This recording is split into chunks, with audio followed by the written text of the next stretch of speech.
નમસ્કાર મિત્રો વિક્રમ માડમ શું ભારતીય જનતા પાર્ટીને ધ્રુજાવશે? ચૂંટણી નજીક આવશે તેમ ભાજપની મુશ્કેલી વધશે. પહેલા બે પાર્ટી હતી, આજે ત્રણ છે. શું પરિણામ આવી શકે છે? શું રસાકસીનો જંગ છે? વિસ્તારથી વાત કરું તો ભારતીય જનતા પાર્ટી પણ મથી રહી છે, કોંગ્રેસ પણ મથી રહી છે અને આમ આદમી પાર્ટી પણ જામનગર પાલિકામાં સ્થાન મેળવવા માટે મથી રહી છે.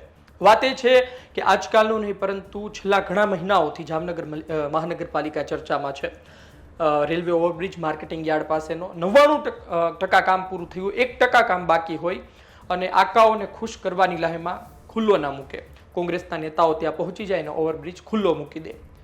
પાલિકામાં જાય 40% કમિશન વાળું પાલિકાને કહેવામાં આવે, સ્ટેન્ડિંગ કમિટીનો વિરોધ કરે અને પોલીસ સાથે પણ ઘર્ષણ ભૂતકાળમાં થઈ ચૂક્યું છે. એટલે કે કોંગ્રેસ ત્યાં ખૂબ જ મહેનત કરી રહી છે અને છેલ્લા ઘણા મહિનાઓથી. આમ તો આની પહેલા 2021માં પરિણામ આવ્યું. ભારતીય જનતા પાર્ટીને સારી એવી બેઠકો મળી હતી. 64 બેઠકો છે 16 વોર્ડની, એમાંથી 50 જેટલી બેઠક ભાજપ લઈ ગયું હતું, 11 જેટલી બેઠક કોંગ્રેસના આવી હતી, બસપાને પણ બીજી બેઠકો મળી હતી. પરંતુ આ વચ્ચે વિક્રમ માડમે પોતાના હાથમાં કમાન ફરી લીધી છે. તેઓ મહેનત કરી રહ્યા છે.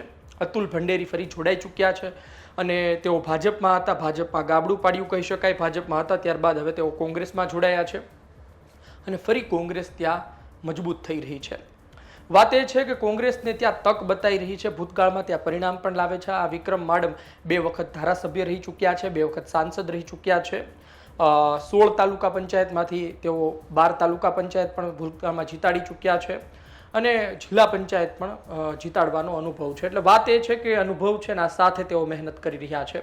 અતુલ ભંડેરી સહિતના આગેવાનો જોડાયા છે. જોવું રહ્યું આવનાર સમયમાં હજુ જામનગર મહાનગરપાલિકા કેટલી મજબૂત બને છે. પરંતુ અત્યારના સીધી અને સ્પષ્ટ વાત છે કે અન્ય મહાનગરપાલિકાની જેમ જામનગર મહાનગરપાલિકામાં જીત મેળવવી સરળ નથી.